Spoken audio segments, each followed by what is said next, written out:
Hey everybody, this week we're going to be rebuilding a 350 small block. Project kind of escalated beyond what it was supposed to be, but we get it done nonetheless, so hopefully you enjoy. Thanks for watching.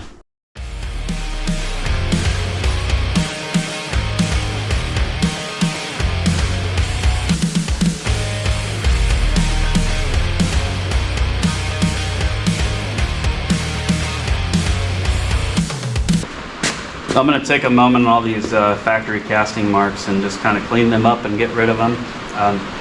Plenty of people do this. It's not going to cause any integrity issues. I'm not going to grind down into the block. I'm just going to get rid of this sharp, unclean edge.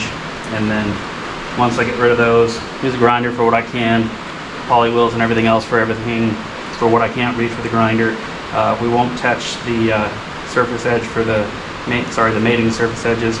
But just clean this up a little bit, and then we'll clean the side of the block, clean it all the way around, then we'll clean on the inside, and then we'll clean everything really well with some brake clean or some kind of cleaner before we ever start the assembly process.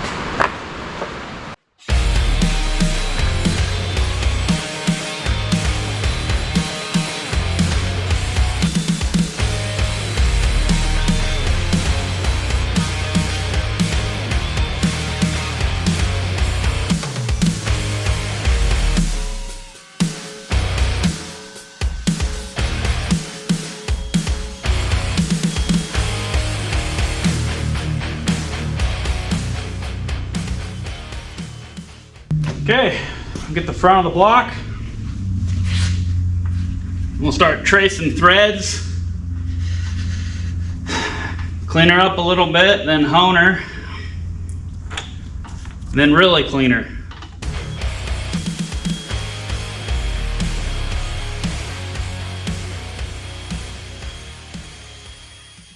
Got some crevices in here I can't quite get to, so just shoot them with some brake clean. That'll clean them up pretty well. And then, like I said, from there we'll start tapping.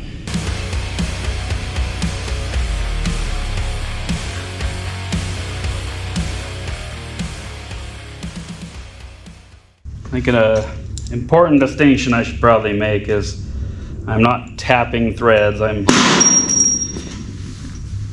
chasing threads. I'm just getting all the pipe goop and whatever other material was in here out. So that way when we go to thread in fresh bolts, we're good to go.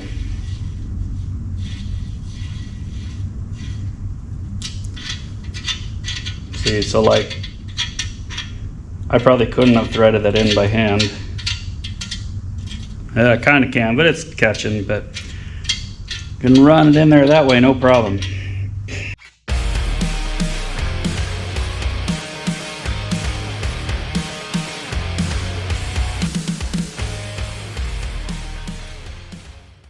I'm making sure I don't really have any resistance when I'm doing this because I don't want to mess the threads up at all. You can see how much crud's on there though. You know, that board don't look bad.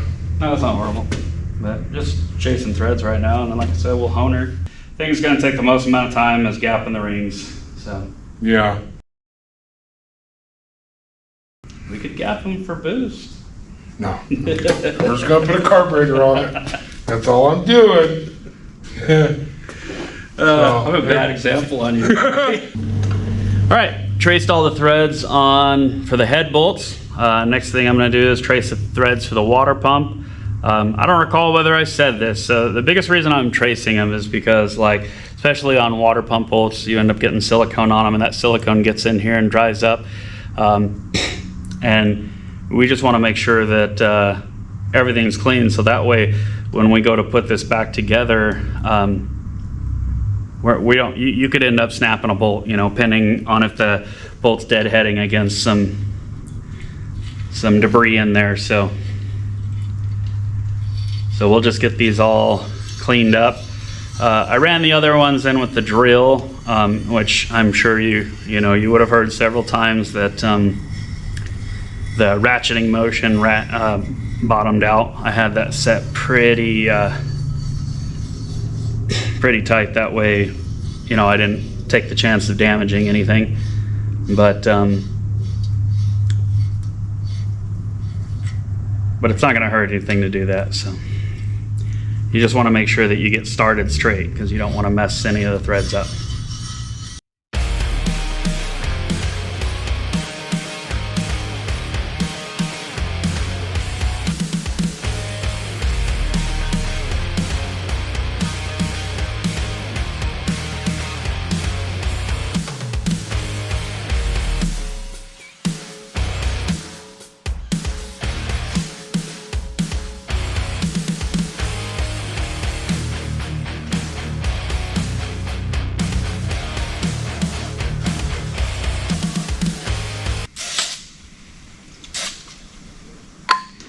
And all we're going to do is run up and down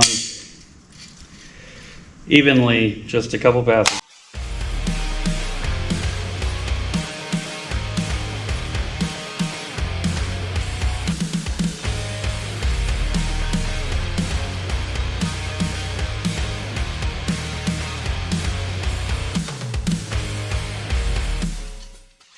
Well, I'm not sure at what point the battery died, but cylinders are all honed out.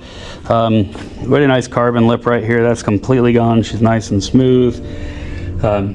Still dirty. I haven't cleaned her out yet, but cleaning is a process now.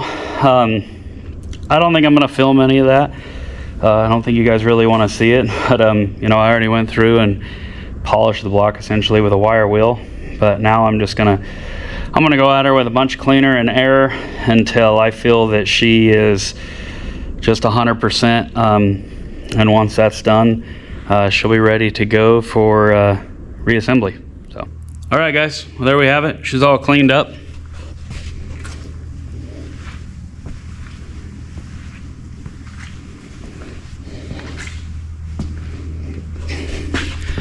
For those of you that are thinking that it's a lot of work to go through to not machine the block, you're not wrong. But keep in mind that this is a budget build. My friend just, he's already spent more than what he wanted to, which is what happens in this scenario and far more often than we care to have it happen. But the cylinders, they look a little scarred, but there's really only one spot that you can feel with your fingernails. The rest of them, you kind of can see them, but you can't feel them. I guarantee you certainly ran worse. So, but block's all cleaned up. We will get her wrapped up tonight and stored away and start working on the rest of the parts tomorrow. We'll see you guys then. All right, I'm only going to show you one here, but it'll be pretty simple. All we're going to do is back my press off here a little bit.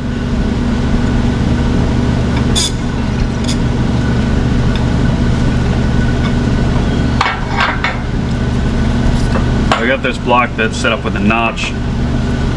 Holds the piston pretty well. Just using a socket as a spacer.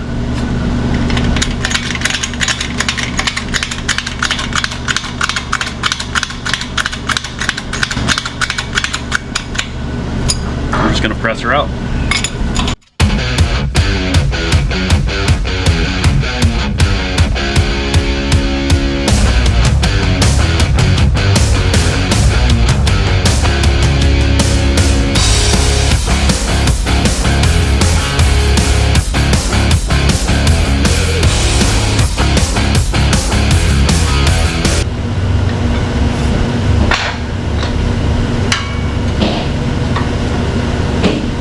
Like that, the rod and the piston are separated.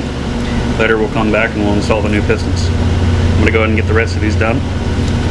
Go from there. All right, we got all the pistons off the rods right here. We're going to go through, we're going to get all the pins pushed back in, get everything cleaned up. All the rod caps are numbered along with the rods, so you can see right there, we know exactly where number one goes. It goes with the number one rod. So the next thing I'm going to get on is getting the crank installed and getting everything plastic gauged so we know that we have the correct tolerances. So let's get to it. All right, so he got a clevet bearing, part number MS909A. Get them installed.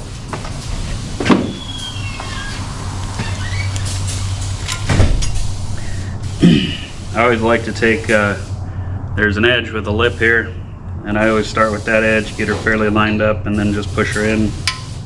I'll come along with a little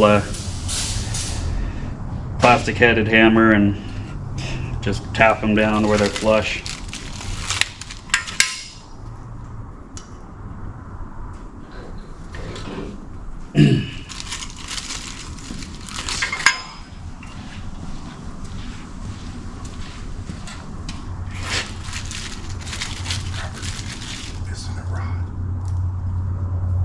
You're missing one? Yeah. Oh, I didn't do one. That's why. You can talk, you know. Okay. If it's good conversation, I put it in the video. If it's not, then I take it out of the video.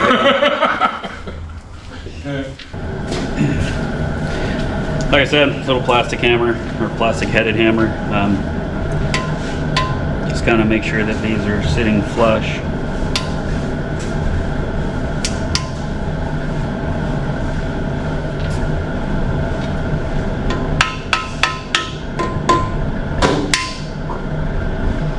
Then we'll add a little bit of assembly lube for now, but we're not going to put tons on here because right now all we're going to do is plastic gauge. I just don't like the idea of setting the crank directly on there, so it's probably fine. I just don't like it, so that's what we're going to do. Got all the main bolts back on. Now we're going to get to torquing.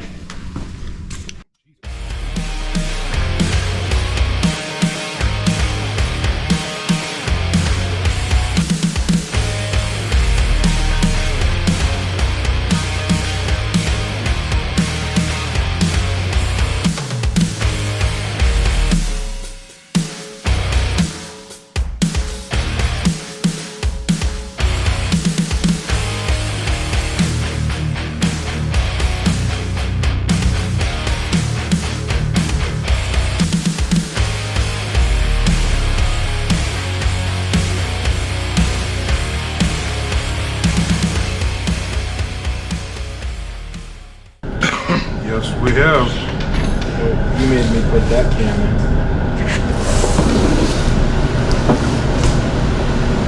Well, they are tight.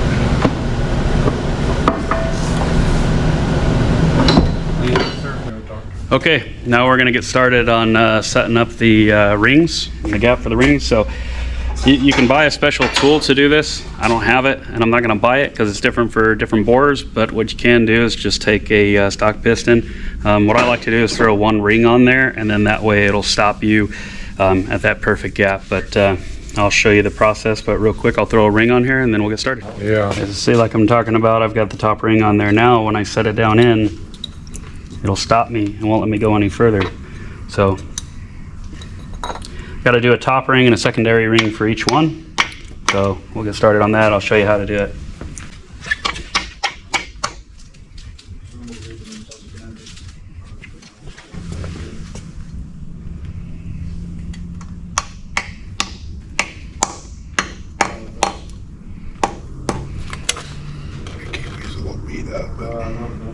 Yeah, it's definitely really tight tolerances.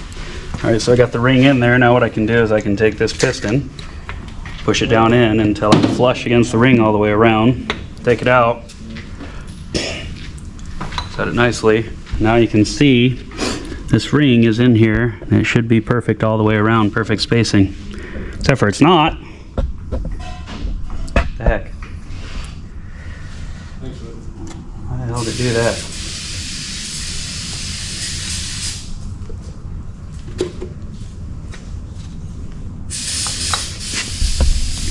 Okay, now you can see that the ring is in there and it should have perfect spacing all the way around. So now we can measure that gap, which is what we have to measure.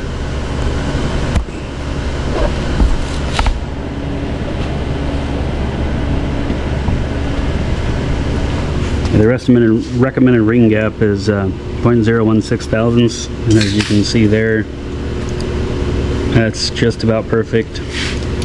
slightly over, but we can't do anything about that because we can't file material back into it.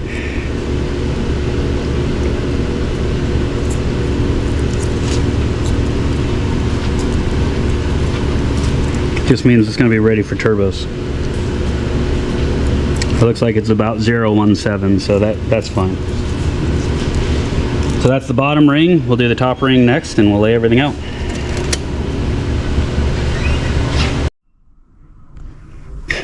Okay guys, so I got everything, I got them all measured. I didn't have to file any of them. Unfortunately, one of them did snap as I was trying to put it in. I don't know why. That's I mean, it had to have been a faulty ring because I was just putting it into the cylinder and it just snapped. So but we'll get another one to replace that one. Next thing that I got to do is start putting the pistons on the rods, and then we can start putting everything in the blocks. So just a reverse process. I'll show you one of them going on, and then I'll get them all finished up and we'll move on to putting it in the block.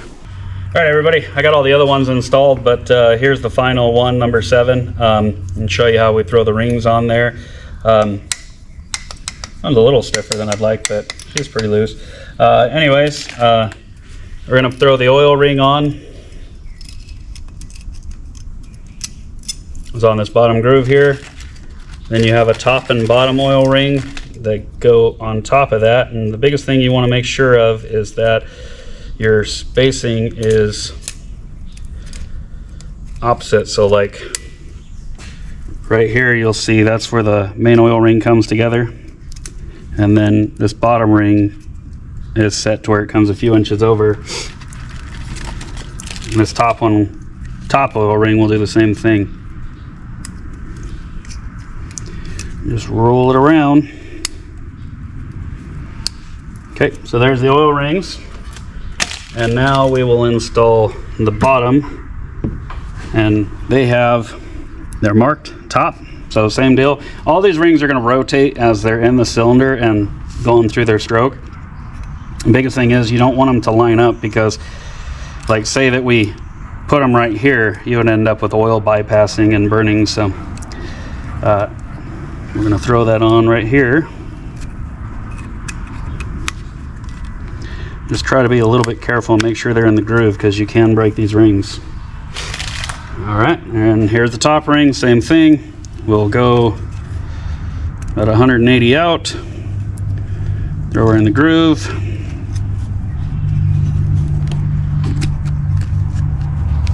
And just like that.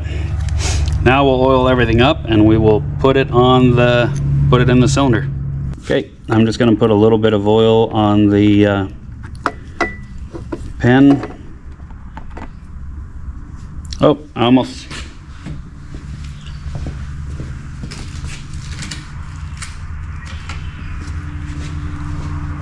forgot the bearing. That would have been bad. Just press that in there nice and even. We'll oil her as well.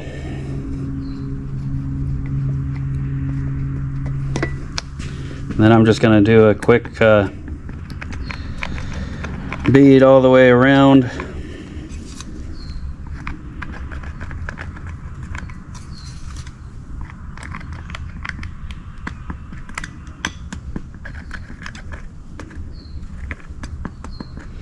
Everything's nice and lubricated when we do the first start. Then each piston has a mark like I showed you before when I was assembling them. And then they have a number on this block. The numbers go out away from the block, and this mark goes forward. So we'll set this down in there.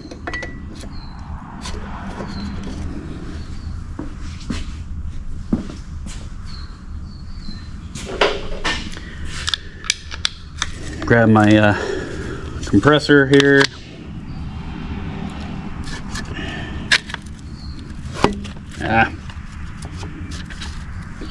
This one's got to stay up a little bit so I can tighten this up.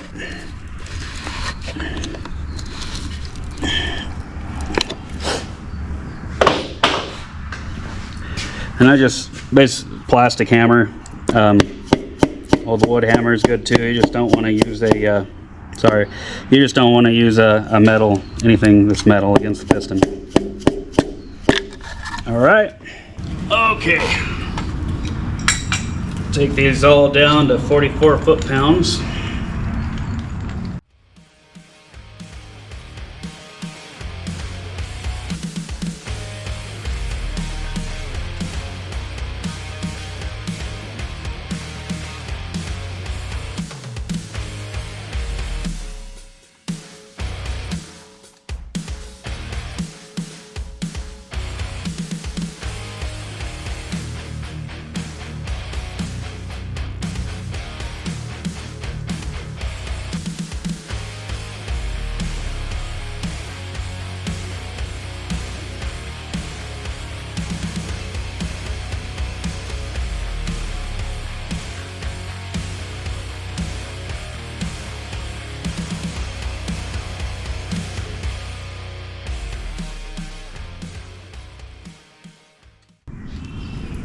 All right, and there we have it.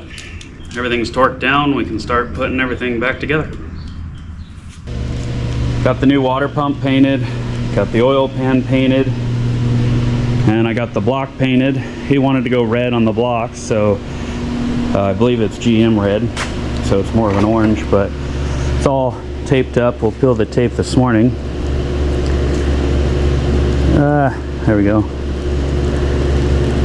So she'll have nice clean edges. You know, I should have filmed this part, but I didn't. But I taped her out. I went along with a razor blade and just trimmed the edges all the way around. So that way, once I peel her off, she should be nice and pretty. So I'm gonna set the camera up.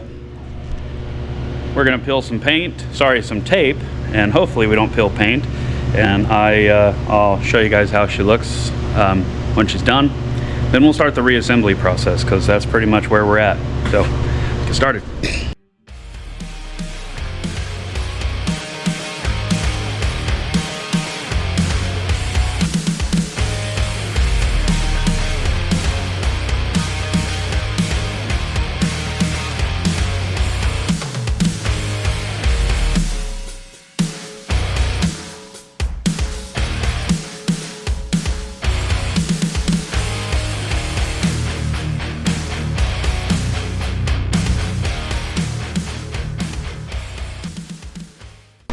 Alright, just to show you real quick, this is what we were going for. Have nice sharp lines, all our mating surfaces are clean, and the block looks great. And this way, once we bolt our parts on, everything will look really good. One thing is that some people will know is, like, once we put the water pump on, we'll have a bare spot right there. I might come in and touch that up, but at the end of the day, I might leave it. You know, it's gonna look pretty good, pretty sharp. All the accessories are gonna be black, so the block's gonna be red, everything else is gonna be black. The heads, the block is just kind of an accent. So anyways, what I'm gonna start working on now is we'll get the oil pump installed. We will get the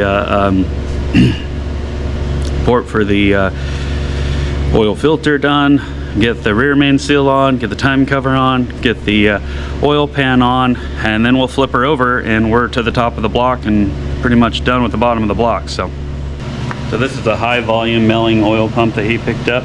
I'm going to put a little bit of assembly lube here because we have to put the drive shaft on. It's just got a key and then clicks into place.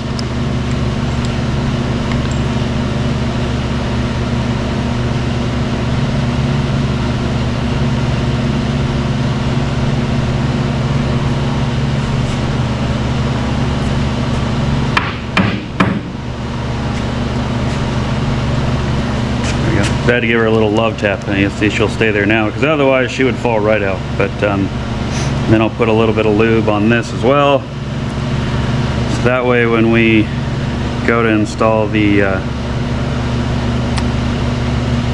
this stuff is super thick, by the way, but that way when we go to install the distributor, we don't have any concerns. And then we'll get that bolt driven down and get her torqued.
To be honest, I'm looking forward to getting this part of the project wrapped up, and mostly because the next part's the fun part. So once we get this engine done, we're gonna obviously start working on getting it installed in the project. And for me, that's one of the most rewarding parts, is not even getting it running. I mean, that's obviously really rewarding, but just, so I can set that there for a moment.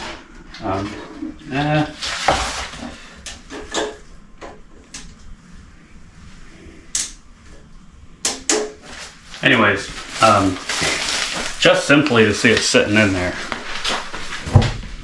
I think that's one of the first big moments, you know.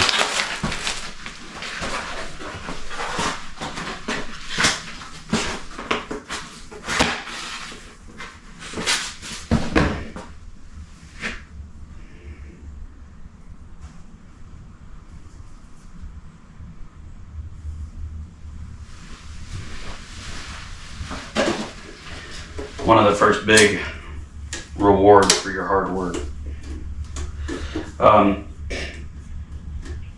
When you put head gaskets on, you want to make sure that the orientation is correct, because some do and don't have orientations like LS's. And then there's a top, but you know, make sure all your water journals line up and all your holes line up. So trust me, I've made that mistake before. And it definitely is not fun and kind of ruins your day. But everything looks good here. All the water journals line up. Got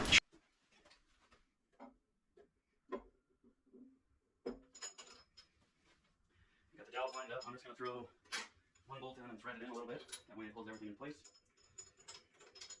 The dowels, for the most part, will keep everything lined up. Okay, the next one. Looks like a little bit of gassy material still on this one. I'm gonna go clean it up real quick.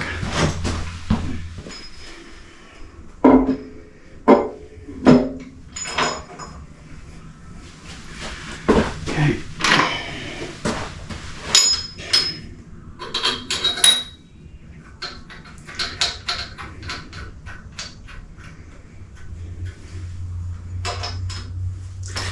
So it's super important we keep everything clean. In this room I actually plan on being, for all my future engine builds, I'm going to finish cleaning it out. I'm going to take the carpet out. Whoever lived here before, I guess they had it as a gun room. And they also reloaded shells in here and everything, which is awesome. But for me, I plan on doing a lot of engine builds, I hope.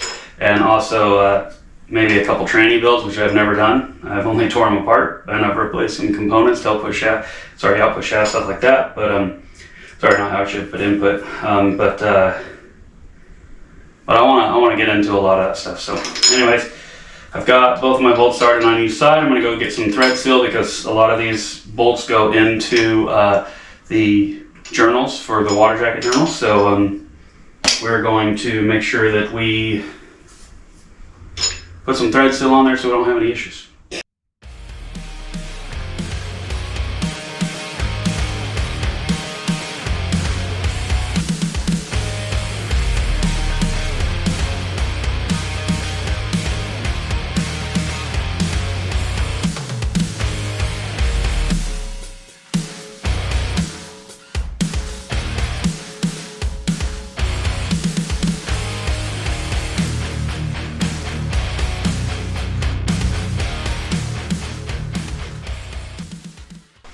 Okay, we are going to 65 foot-pounds, and it's been a while since I've done this, so I brought up the torque sequence on my phone.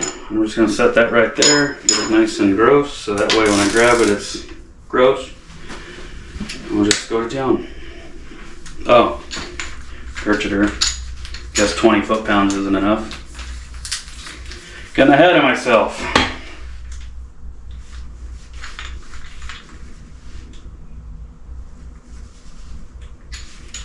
All right, 65 foot-pounds.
Okay, these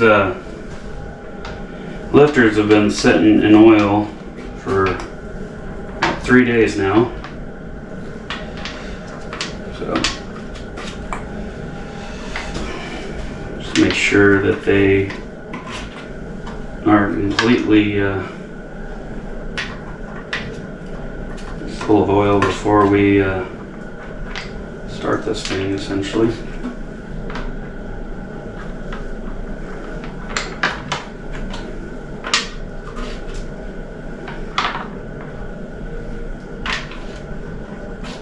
The goal for today is to pretty well get this engine closed up. That way she's not exposed to the elements, and I can stop stressing about it, because I have been quite concerned about the fact that she's been opened up. I mean, I've kept her covered up with towels and whatnot, but it's not the same. Alright, if you remember our nifty box here, put all the push rods in order, so they were clean, but we went and wiped them down before we put in. It looked like they've gotten a little covered in dust, so we'll make sure that they are clean. I will use a little bit of assembly lube for the top of these. That way we're not starting off dry, essentially. So.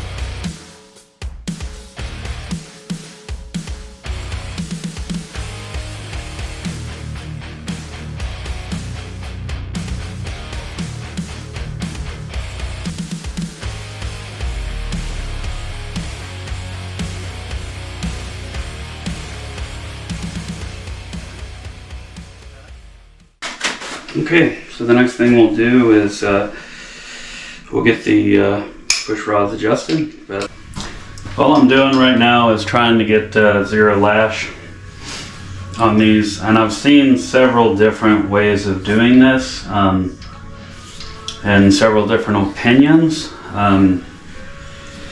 but this seems to be way overdone on that one. This seems to be a pretty common thing, but basically we just want to slowly go down and lightly turn this, and so like right there I can barely turn it.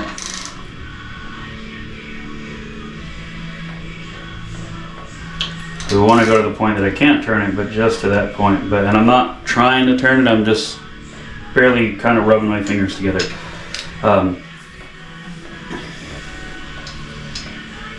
And I'm trying to, I don't have the socket all the way down on the valve. I have it up a little bit, and then that way the socket isn't interfering, because it will actually cause excess pressure. But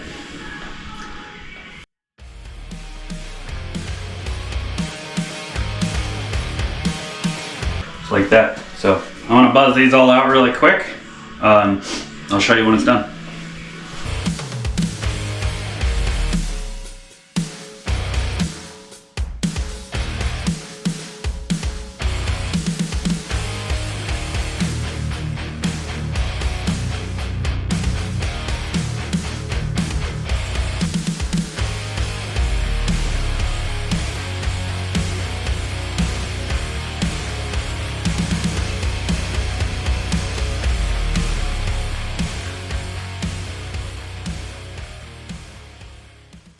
Okay, now that all the valves are set to 0 lash, we're just going to go and turn them 3/4 of a turn.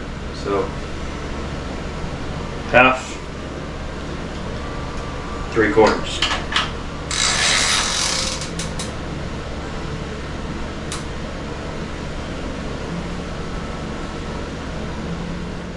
Okay, like I said, everybody has their notes on how to do this. This is essentially how you do hot adjustment as well. You would start the vehicle and you would tighten it until you stop hearing rattle, essentially, and then you'd go 3/4 of a turn. And you do that on every single one as it runs. So we're essentially doing that cold, and the lifters right now have a little bit of spring to them, so they'll pump up and everything should be good there. So we should be good to start putting on the intake, valve cover, set timing, all that stuff. Like I said, my goal is to get this this engine completely covered up. That way I don't have to worry anymore about whether contaminants are getting in here or not. So get that done next. These are pretty nice Velcro units. They've got little pins here that put them in place. They've got a metal frame with rubber coating all the way around, so we shouldn't have to use a bunch of silicone. You don't want your engine to leak, so therefore you want to use silicone, but you don't want to use so much that you take the chance of damaging something, which is fairly easy to get silicone down in the engine. So. And they do make a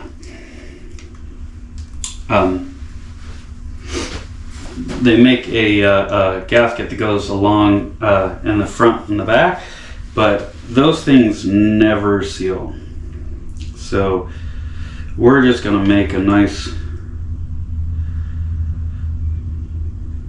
bead of this silicone, which this stuff is high-end aircraft grade silicone, but might be a little bit overkill, but either way it's supposed to be really good stuff. So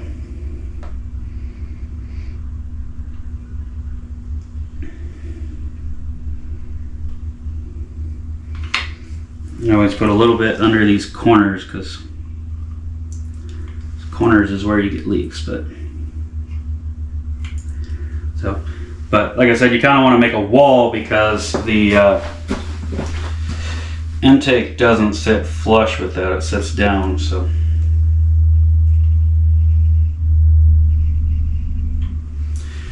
we'll make a wall that our intake can sit on top of.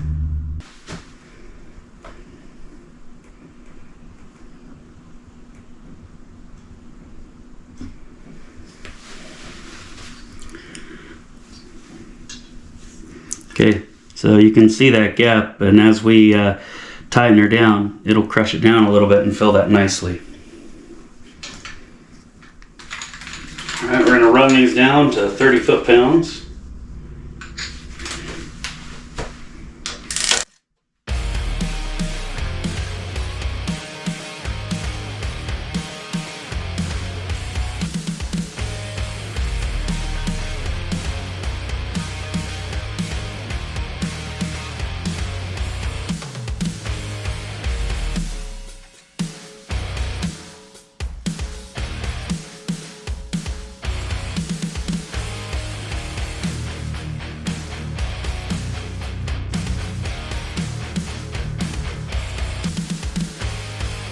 I gotta open a new box.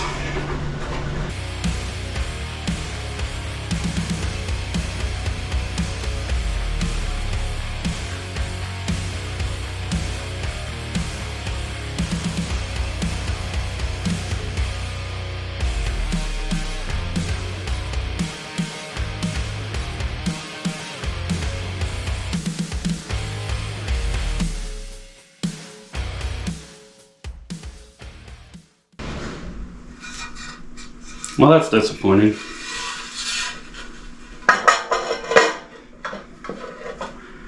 That's what I thought was gonna happen. I think we're gonna have to take this off and put that bracket back on afterwards.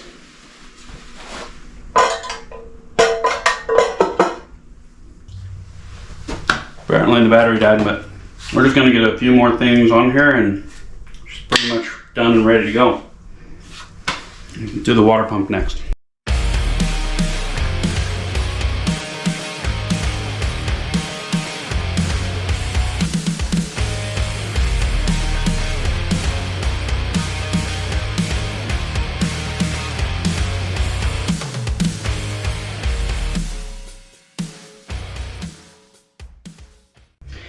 Okay, we'll get the fuel pump put on and maybe the thermostat housing, but that's about as far as we're going to go for now.